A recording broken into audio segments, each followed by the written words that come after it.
BC విద్యార్థి విద్యాశాఖ దాంట్లో ఫీజు రీమేజ్ నుంచి ఈ నెల 20వ తారీఖున జరిగే మహాధర్నా ప్రోగ్రాంలో ఇచ్చేసినటువంటి బీసీ సోదరులకు మరియు పత్రికా విలేకరులకు, ఎలక్ట్రానిక్ మీడియా, ప్రింట్ మీడియా విలేకరులకు నమస్కారాలు తెలియజేస్తూ, నా పేరు పర్వత సతీష్ కుమార్ పటేల్, హిందూ బీసీ మహాసభ తెలంగాణ రాష్ట్ర అధ్యక్షుని.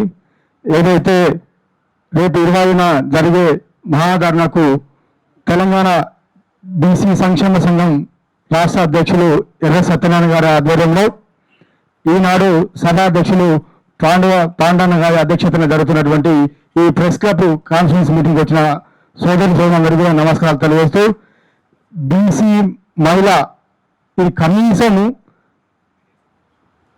మండల్ కమిషన్లో చేపట్టినటువంటి నివేదికలో ఉన్నటువంటి 27% బీసీ రిజర్వేషన్ బిల్లులో మహిళలకు సంబంధించిన కాడికి 27%లో కేంద్ర ప్రభుత్వం ఆధీనంలో ఉన్నటువంటి అన్ని రకాల రిజర్వేషన్లు, దాంట్లో మహిళా రిజర్వేషన్ 33% మహిళా రిజర్వేషన్ ప్రకటిస్తూనే బీసీ మహిళల్ని తక్కువ చూపుగా చూస్తూ బీసీ మహిళలు ఆ 33%లో మహిళా బిల్లులో బీసీ మహిళల వాటా ఎంత అది ఖచ్చితంగా చెప్పాల్సిన బాధ్యత కేంద్ర రాష్ట్ర ప్రభుత్వాల చేతిలో ఉన్నది. ఒకటి. రెండోది, బీసీ విద్యాశాఖలలో ఉన్నటువంటి విద్యార్థుల ఫీజు బకాయి రియంబర్స్మెంట్ 2008 నుంచి 2012 దాకా అదేవిధంగా ఆ తరహాలో అదేవిధంగా కొనసాగించాలని, ఈ కార్యక్రమంలో ఈ బీసీ మహిళలపై స్పష్టత ఇయ్యనంత వరకు, ఎందుకంటే రాష్ట్రంలో కానీ దేశంలో కానీ మహిళలే ఎక్కువ శాతం, అంటే పురుషులకు ధీటుగా మహిళలు సమభాగాలు ఉంటాయి. కాబట్టి మహిళా సాధికారత అంటే మహిళా సాధికారత ఎట్లా వస్తుంది?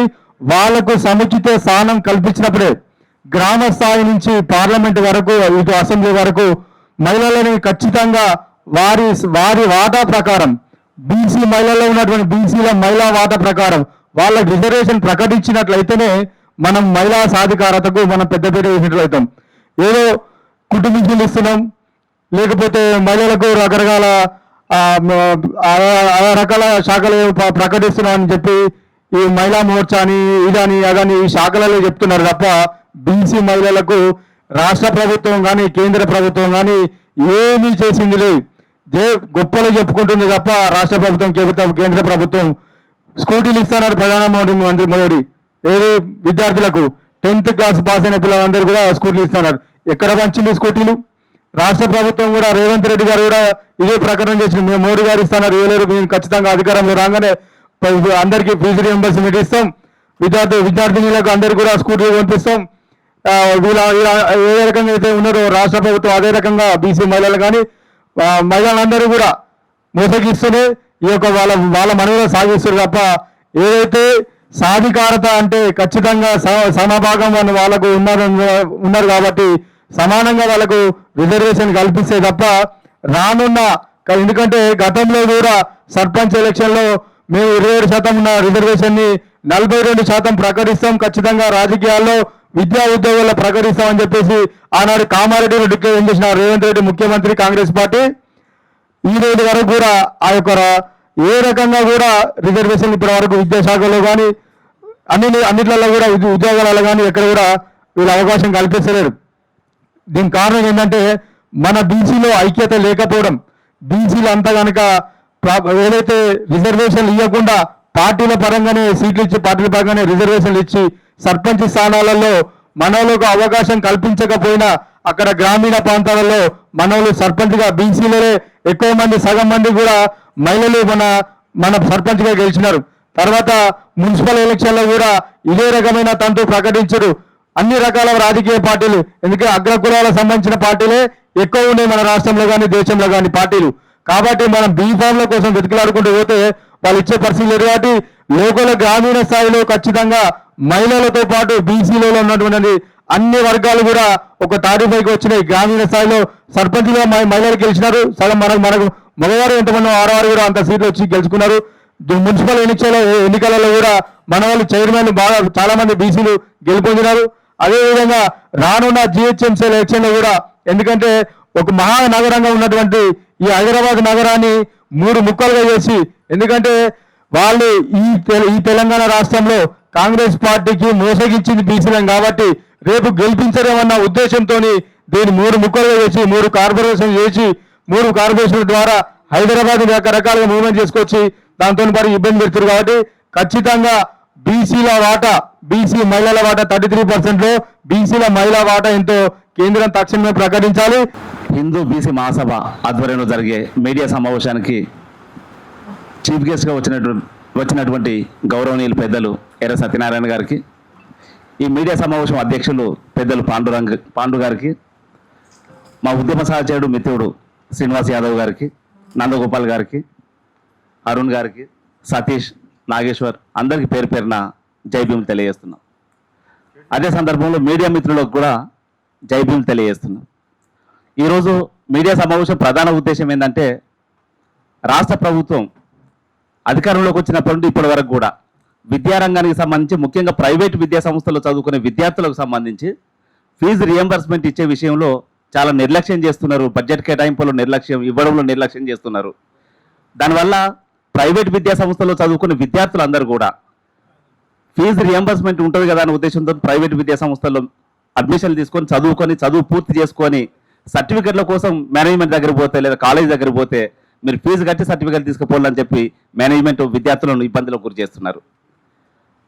మేనేజ్మెంట్ రాష్ట్ర ప్రభుత్వం దగ్గరికి పోతే రాష్ట్ర ప్రభుత్వం దగ్గర బడ్జెట్ లేదు కాబట్టి మేము బడ్జెట్ ఇప్పుడు కేటాయించలేమని చెప్పి రాష్ట్ర ప్రభుత్వం కూడా మేనేజ్మెంట్ ఇబ్బంది గురి చేస్తుంది.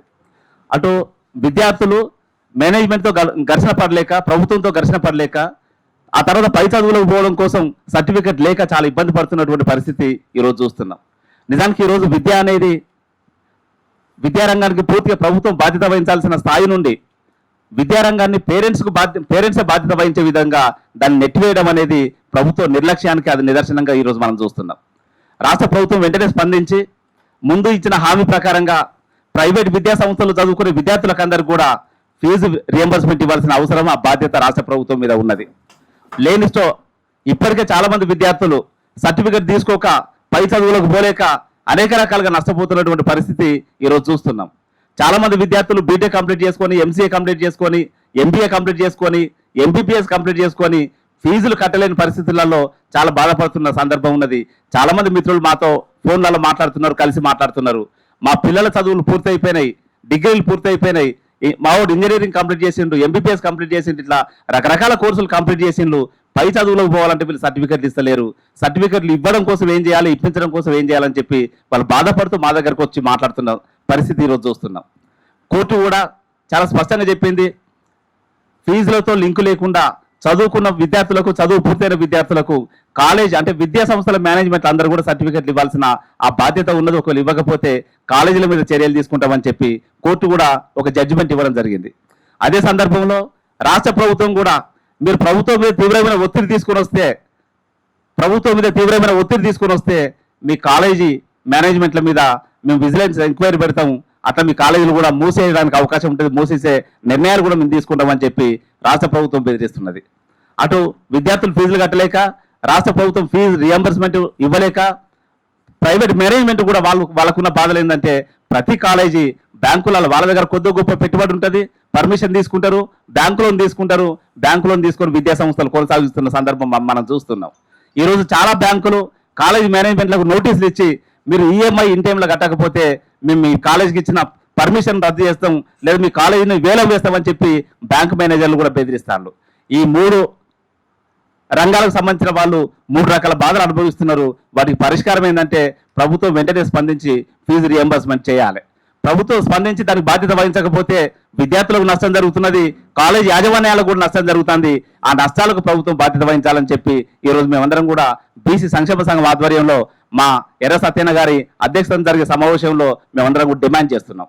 అదే సందర్భంలో మహిళా రిజర్వేషన్లకు సంబంధించి కూడా గడిచిన 10 సంవత్సరాలుగా మహిళలు అనేక రకాలుగా అనేక స్థాయిలలో ఎన్నో పోరాటాలు చేస్తే వచ్చినటువంటి మహిళా బిల్లు ఈరోజు 33% రిజర్వేషన్లు అమలు చేస్తామని చెప్పి కేంద్ర ప్రభుత్వం ప్రకటన చేసింది. కానీ దానికి ఒక విధానపరమైన ఒక తీర్మానం చేయడం కానీ, లేదా పార్లమెంట్లో బిల్లు పెట్టి దాన్ని పాస్ చేయడం కానీ ఇంకా పూర్తి చేయలేదు.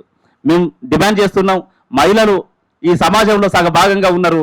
ప్రభుత్వం ప్రకటించిన 33% రిజర్వేషన్లు కాదు, మహిళలు ఎంత శాతం అయితే ఉన్నారో జనాభా దామాష ప్రకారంగా చట్టసభల్లో రిజర్వేషన్లు కల్పించాల్సిన అవసరం కేంద్ర ప్రభుత్వం మీద ఉన్నది. అది మహిళల ప్రధానమైన డిమాండ్. అదే సందర్భంలో ఎస్సీ ఎస్టీ మహిళలకు సంబంధించి వాళ్ళకు చట్టసభల్లో రిజర్వేషన్లు అమలు చేస్తామని చెప్పి హామీ ఇస్తున్నారు. కానీ బీసీ మహిళలకు సంబంధించి రిజర్వేషన్ లేకపోవడం వల్ల బీసీ మహిళలందరూ కూడా ఈ సమాజంలో ఉన్నటువంటి ఆధిపత్య వర్గాల కులాలకు సంబంధించిన మహిళలతో పోటీ పడాల్సి వస్తుంది.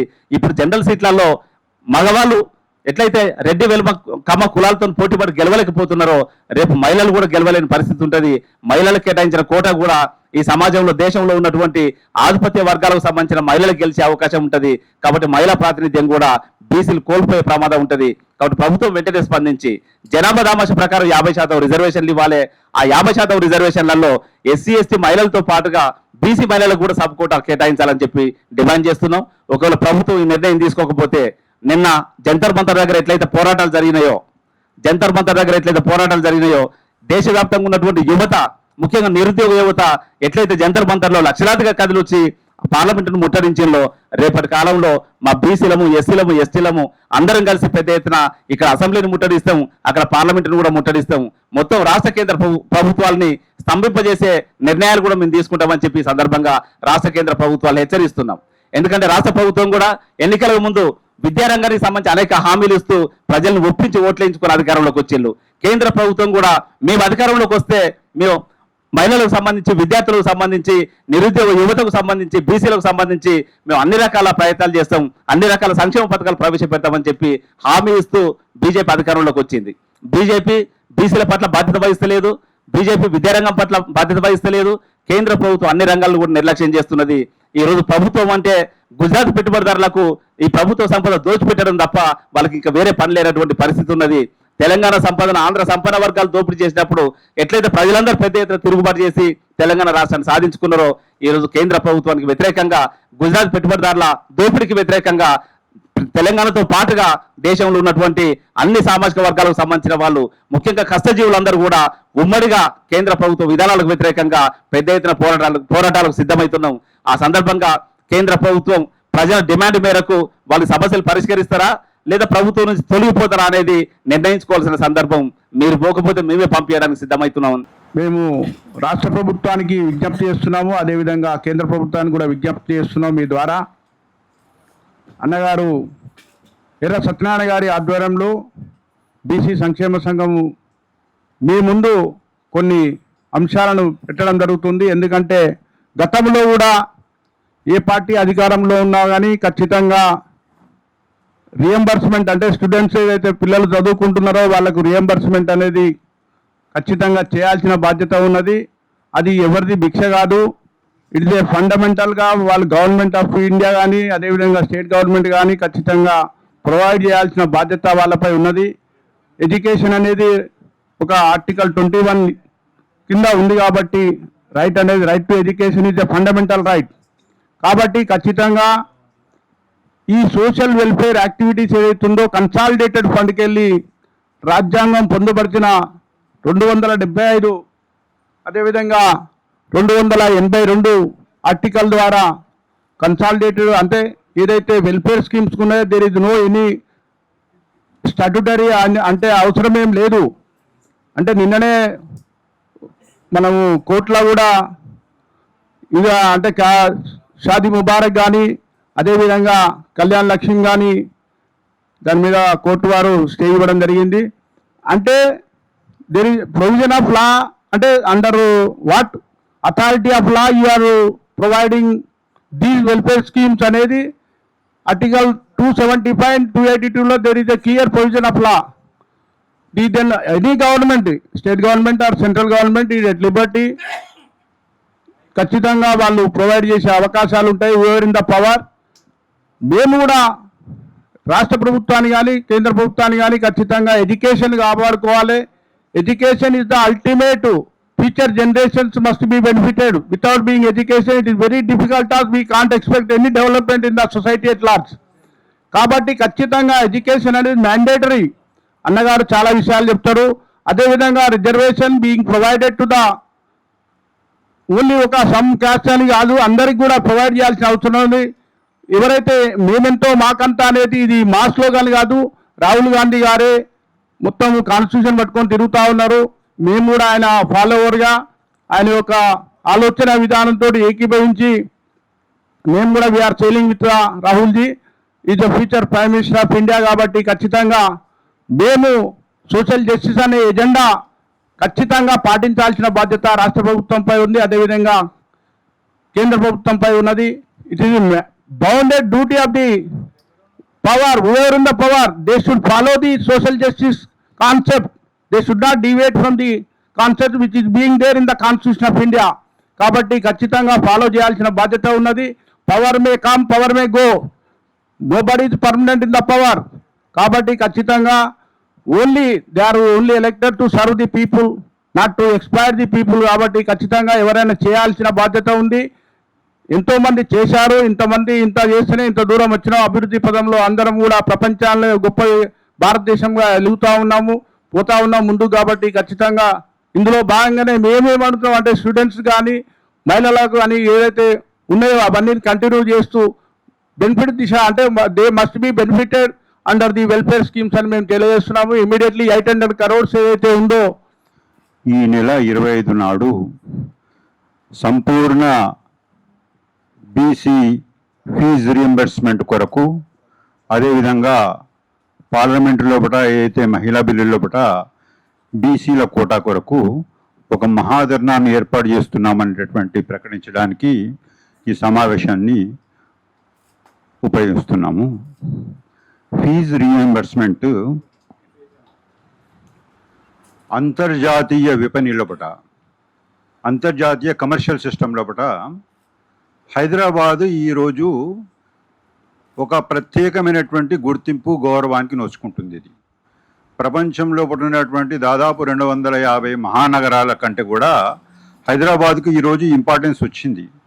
దీనికి కారణం ఏంటిదంటే ఇక్కడ సాంకేతికంగా నైపుణ్యం ఉన్నటువంటి ఏదైతే టెక్నాలజీ లోపల అత్యంత నైపుణ్యం ఉన్నటువంటి మానవ వనరులు హైదరాబాద్లో ఉన్నాయి కాబట్టి అని చెప్పి ప్రపంచంలో ఉన్నటువంటి పెద్ద పెద్ద కంపెనీలన్నీ కూడా ఫస్ట్ ప్రియారిటీగా హైదరాబాద్ని ఎన్నుకున్నాయి.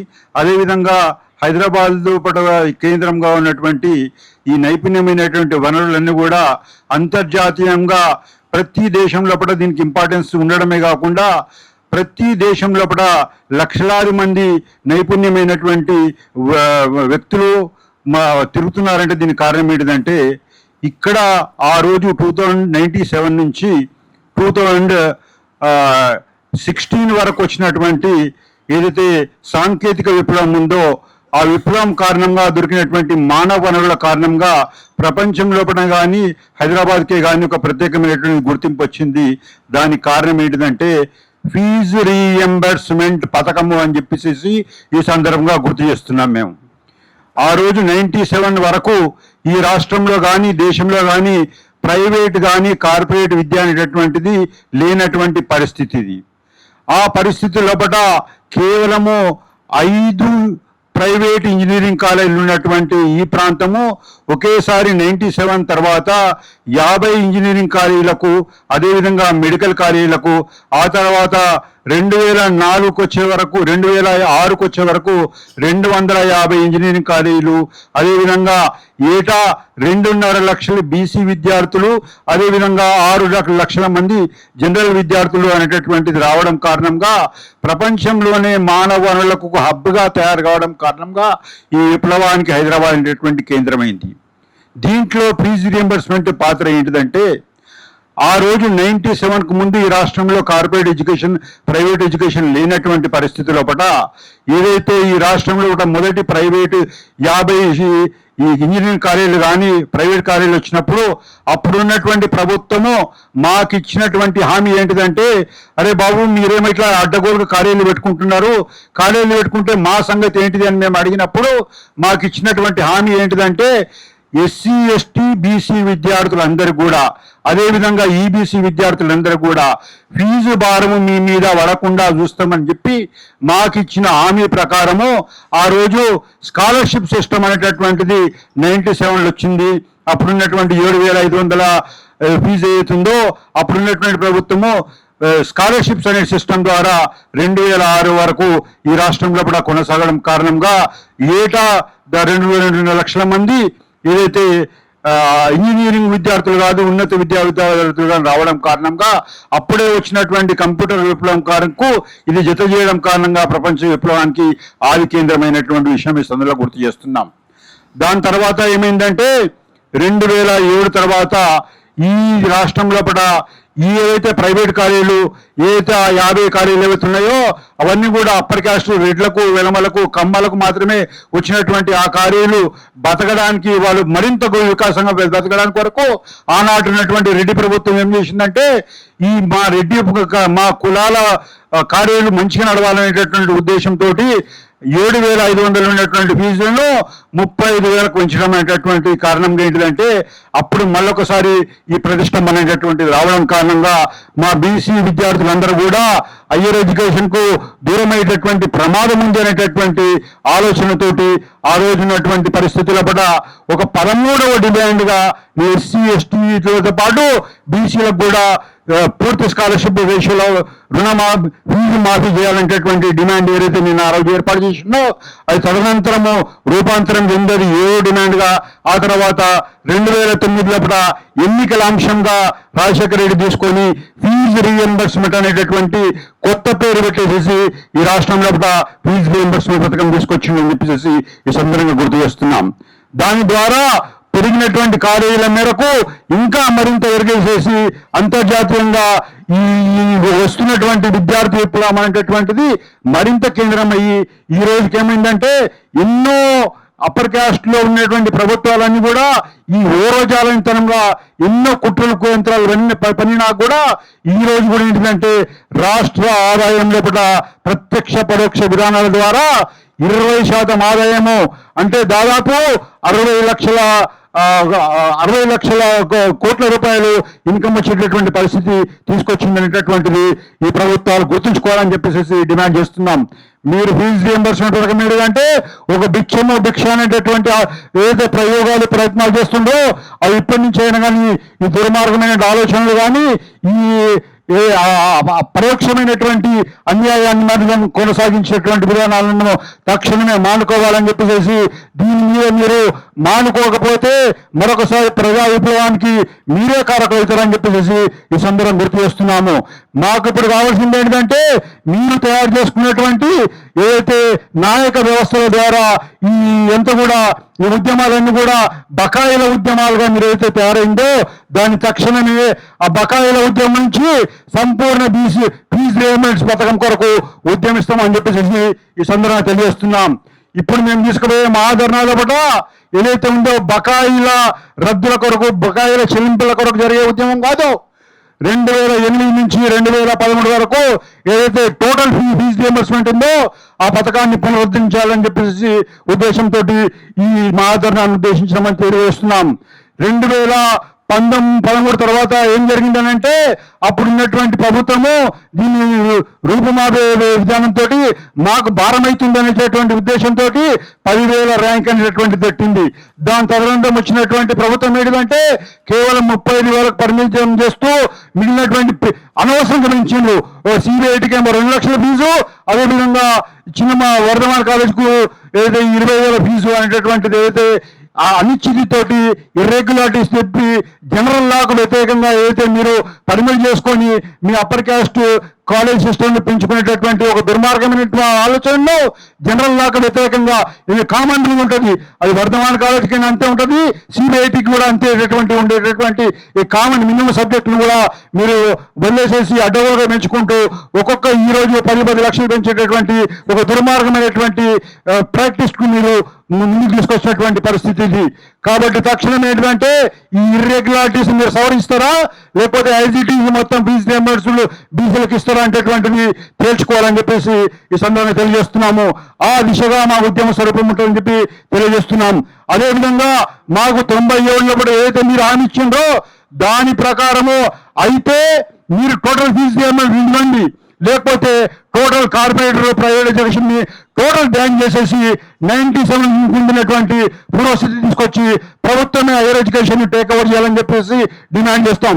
మీరు ప్రైవేట్లో అలౌ చేసేదంటే బీసీలకు టోటల్ సిస్టమ్ ఇవ్వండి, లేదా టోటల్ కార్పొరేట్ వ్యవస్థలు చైతన్య నారాయణ కాలేజీలతో సహా జూనియర్ కాలేజీ నుంచి పడితే హైయర్ ఎడ్యుకేషన్ వరకు టోటల్ ప్రైవేట్గా దాన్ని రద్దు చేసేటువంటి విధంగా చర్య తీసుకోవాలని చెప్పేసి ఆ దిశగా మా ఉద్యమాన్ని తీసుకుపోతామని చెప్పేసి తెలియజేస్తున్నాం. అదేవిధంగా నెక్స్ట్ వచ్చి ఏంటంటే మహిళా రిజర్వేషన్స్ అనేటటువంటిది ఏదైతే గత ప్రభుత్వము బీజేపీ ప్రభుత్వము లాస్ట్ ఇయర్ లోపల ఏదైతే అఫీషియల్ గా పార్లమెంట్ లోపల ఆమోదం పొందించింది, ఏది 33% రిజర్వేషన్స్ కు, దానికి దేశంలో ఉన్నటువంటి ఈ అప్పర్ క్యాస్ట్ పార్టీస్ అన్ని కూడా ఇంక్లూడింగ్ కాంగ్రెస్ తో సహా అన్ని కూడా ఆమోదం తెలిపింది. ఇప్పుడు కూడా వాళ్ళు ఏమంటున్నారంటే మహిళా రిజర్వేషన్ ఆమోదం తెలిపినాం కదా, మీరు కంటిన్యూ చేయమంటున్నాం. అయితే ఈ సందర్భంలో కూడా గుర్తు చేస్తున్నాం ఏంటంటే ఈ సబ్జెక్ట్ ఈ రోజుది కాదు, 97 నుంచి వస్తుంది. ఇది 97 నుంచి ఎన్నో ప్రభుత్వాలు ప్రయత్నం చేసినా కానీ బీసీ కోటా లేకుండా మహిళా రిజర్వేషన్ ఆమోదించామని చెప్పేసి సోషలిస్ట్ నాయకులు అయినటువంటి ములాయం సింగ్ యాదవ్ నుంచి లాలూ ప్రసాద్ యాదవ్ వరకు కూడా అన్ని ప్రభుత్వాలను ప్రివెంట్ చేసినటువంటి విధానం గుర్తు చేస్తున్నాం. ఆ రోజు ఎప్పుడు ఈ ప్రభుత్వాలు తయారు చేసినా కాంగ్రెస్ తో సహా ఏ ప్రభుత్వం ముందుకు వచ్చినా కానీ ఆ ప్రభుత్వాలన్నీ కూడా ఎగిరిపోయినాయని చెప్పేసి ఈ సందర్భంగా గుర్తు చేస్తున్నాము.